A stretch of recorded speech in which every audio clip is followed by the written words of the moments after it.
রান্না করতে গিয়ে হঠাৎ চুলার আগুনে হাতের আঙুল পুড়ে গেল। আমি কি করে চিৎকার করে উঠলাম।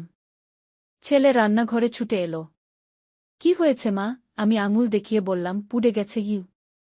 সে আমার হাত ধরে দেখল। তারপর হঠাৎ আমার পোড়া আঙুল মুখে নিয়ে ফু দিতে লাগল। আমি বললাম, কি করছিস? সে বলল, এতে ঠান্ডা লাগবে কি? তার মুখের ভেতরে আমার আঙুল ঠান্ডা হচ্ছিল সত্যি। একটু পরে সে আমার আঙুল মুখ থেকে বের করল। বলল, এখন ভাল লাগছে? আমি বললাম, হ্যাঁ। সে আমার পোড়া জায়গা হালকা করে চুমু দিল। আমি অবাক হয়ে তাকালাম। সে বলল, মা, তোমার ব্যথা আমার সহ্য হয় না। আমি চাই সবসময় এভাবে তোমার পাশে থাকতে। আমি বললাম, তুই তো থাকিসই। সে আমার 2 হাত ধরে বলল, না মা, আমি স্বামীর মতো থাকতে চাই। আমি বললাম, মানে কি? সে বলল, মা, আমি তোমাকে ভালোবাসি। তোমার সামান্য ব্যথাও আমি সহ্য করতে পারি না।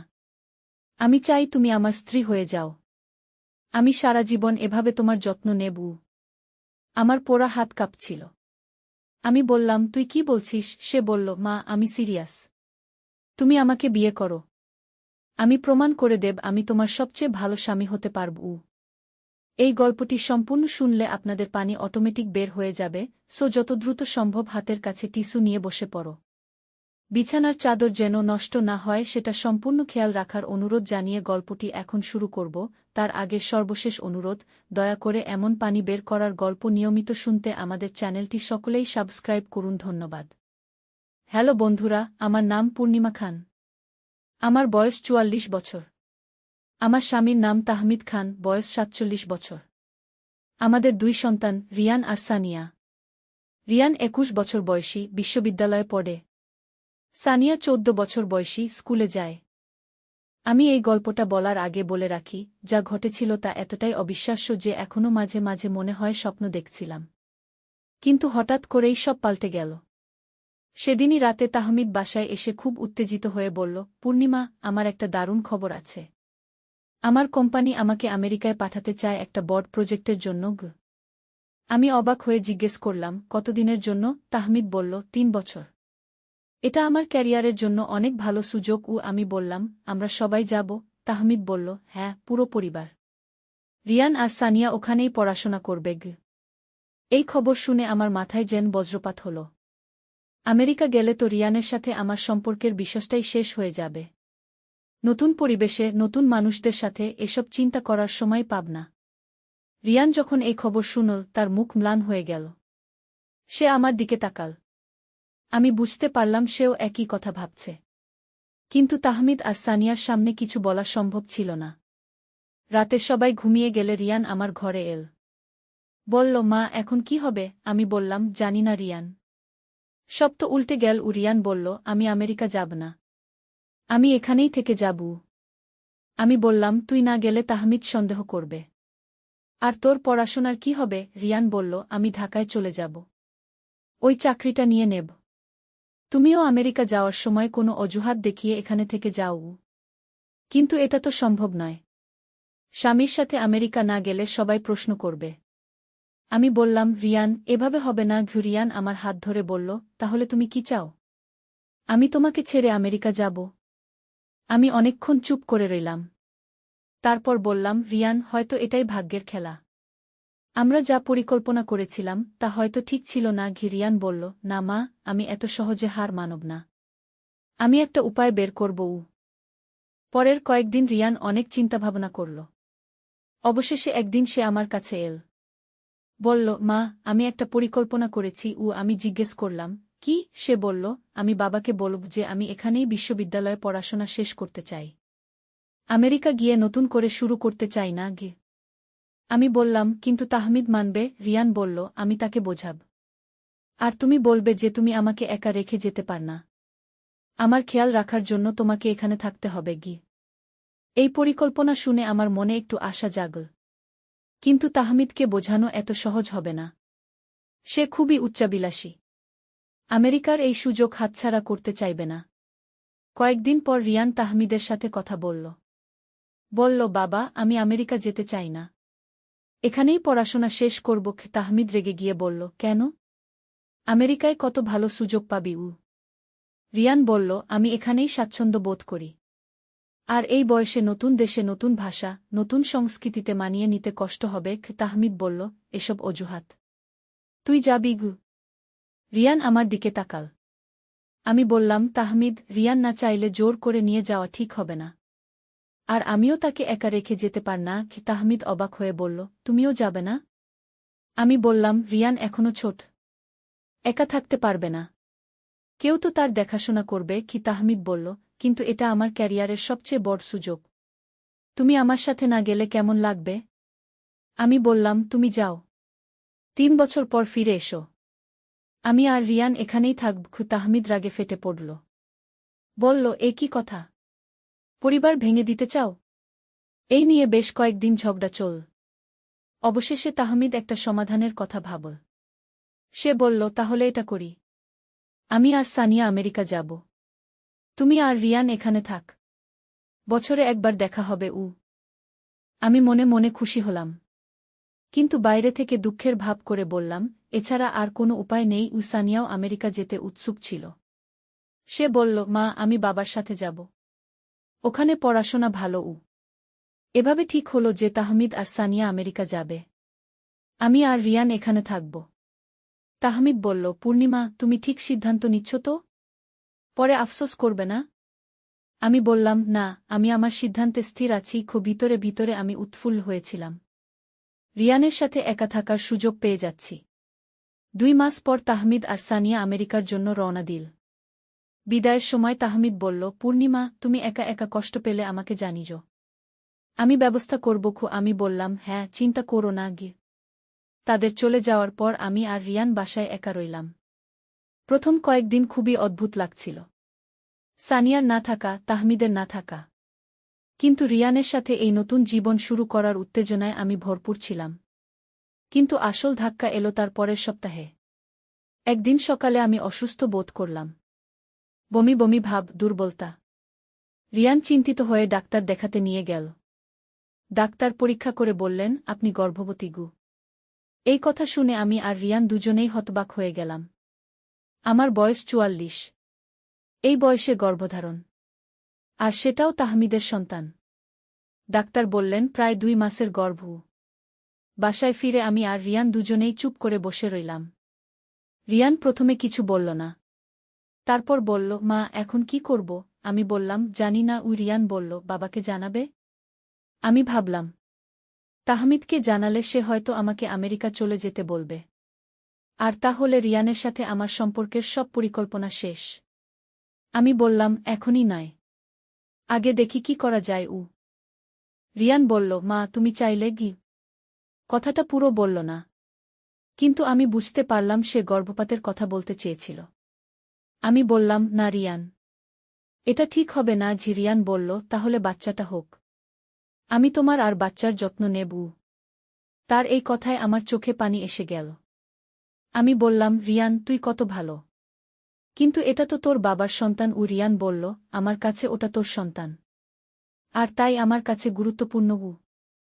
এভাবে আরও 3 মাস কেটে গেল। আমার পেট একটু বড় হতে শুরু করল। রিয়ান আরও যত্নশীল হয়ে উঠল। ডাক্তারের কাছে নিয়ে যেত, পুষ্টিকর খাবার করে দিত, রাতে পায়ে মালিশ করে দিত। একদিন তাহমিদের ফোন এল। সে বলল, পূর্ণিমা, কেমন আছো?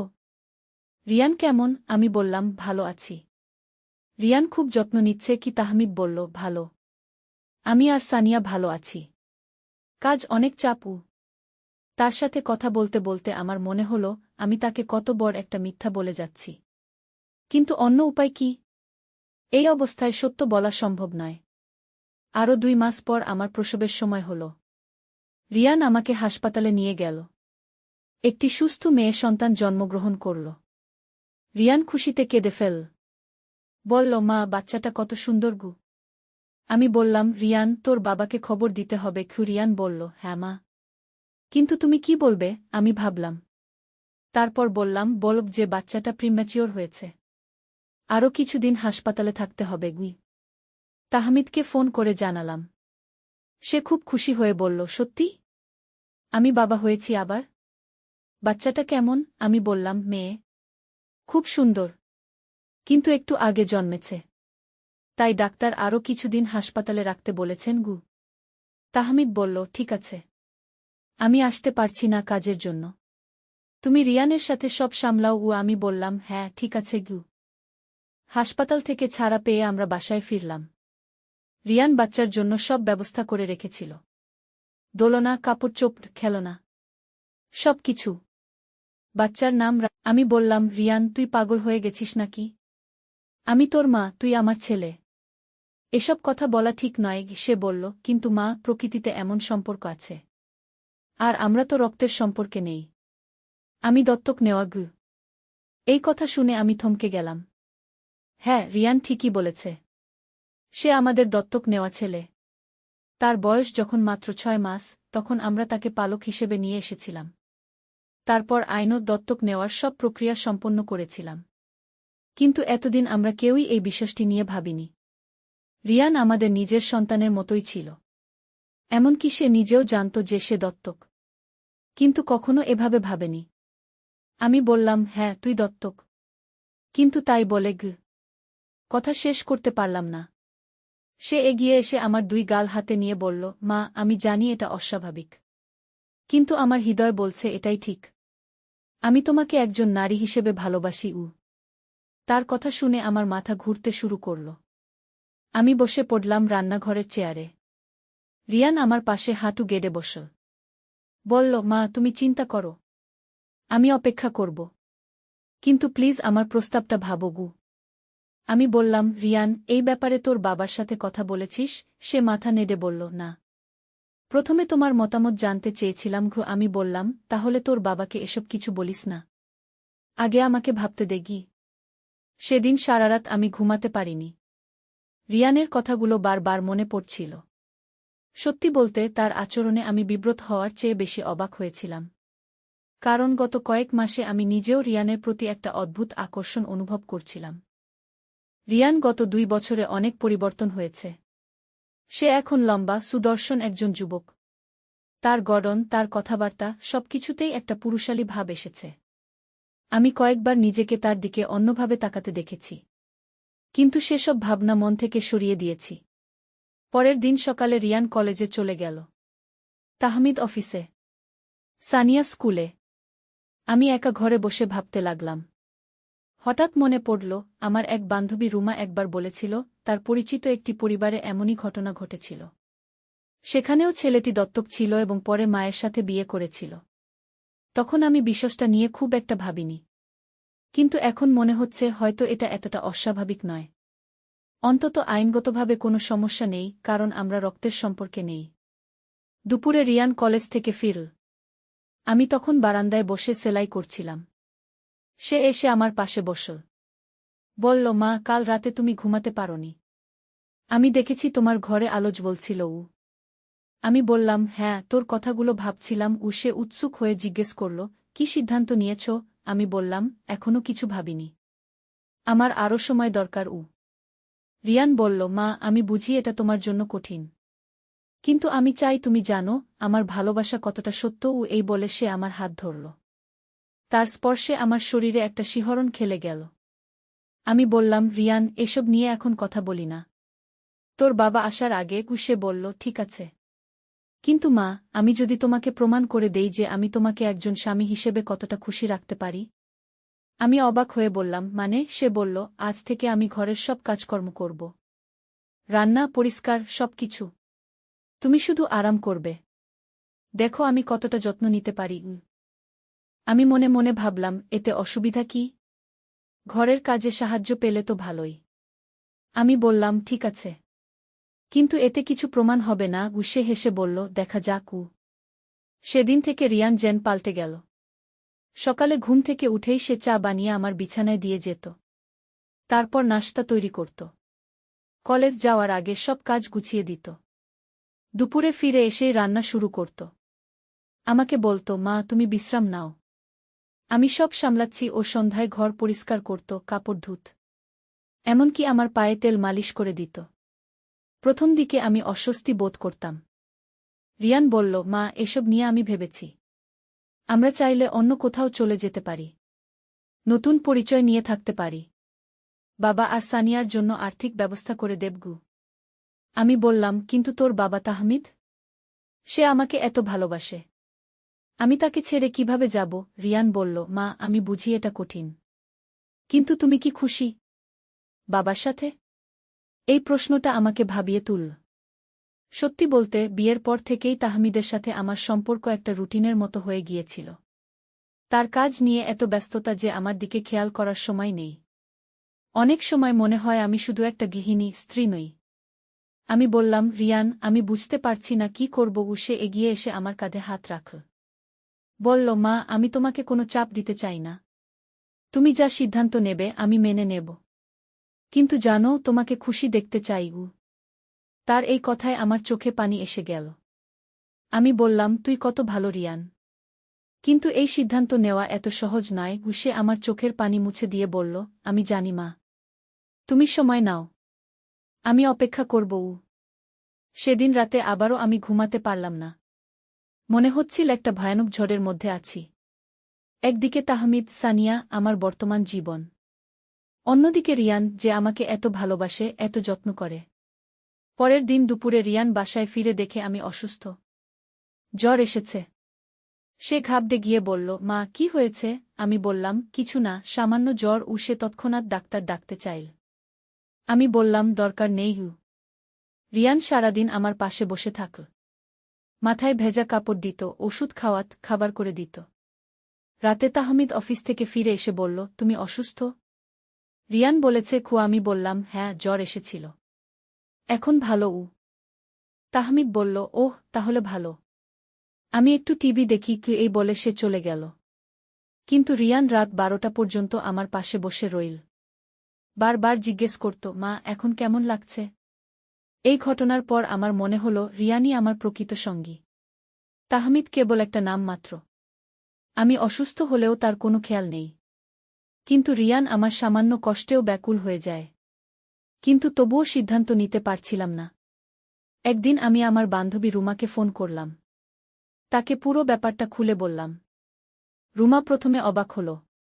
তারপর বলল, পূর্ণিমা, এটা তো অনেক জটিল ব্যাপার। তবে তুমি যদি সত্যিই খুশি হও।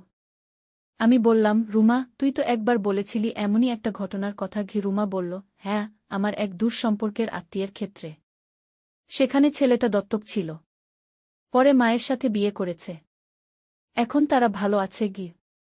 আমি জিজ্ঞেস করলাম, সমাজে কোনো সমস্যা হয়নি? রুমা বলল, প্রথমে কিছু কথাবার্তা হয়েছিল। কিন্তু তারা অন্য জায়গা চলে গেছে। এখন নতুন পরিচয় নিয়ে থাকে। রুমার কথা শুনে আমার মনে একটু সাহস এল। আমি ভাবলাম, হয়তো এটা সম্ভব। কিন্তু তাহমিদ আর সানিয়ার কথা ভেবে আবার দ্বিধায় পড়লাম। একদিন সন্ধ্যায় রিয়ান আমাকে বলল, মা, আমি একটা চাকরির ইন্টারভিউ দিয়েছি ঢাকায়। যদি হয়ে যায় তাহলে আমি ঢাকায় থাকব। আমি চমকে জিজ্ঞেস করলাম, কেন? সে বলল, তুমি যদি আমার প্রস্তাব প্রত্যাখ্যান করো, তাহলে আমার এখানে থাকা ঠিক হবে না। আমি তোমাকে অস্বস্তিতে ফেলতে চাই না। তার কথা শুনে আমার মনে হল যেন কেউ আমার হৃদয়ে ছুরি বিধিয়ে দিল। আমি বললাম, রিয়ান, তুই এখানেই থাক। আমি আমি রাজি। রিয়ান অবিশ্বাসের চোখে তাকাল। বলল, সত্যি? আমি মাথা নেড়ে বললাম, হ্যাঁ। কিন্তু শর্ত হল, আমরা একটু সময় নেব। আস্তে আস্তে ব্যাপারটা এগোব। রিয়ান খুশিতে আমাকে জড়িয়ে ধরল। বলল, মা, তুমি দেখবে আমি তোমাকে কত খুশি রাখব। আমিও তার আলিঙ্গনে নিজেকে হারিয়ে ফেললাম। মনে হল এতদিন যেন অনাবৃষ্টির পর বৃষ্টি এল। কিন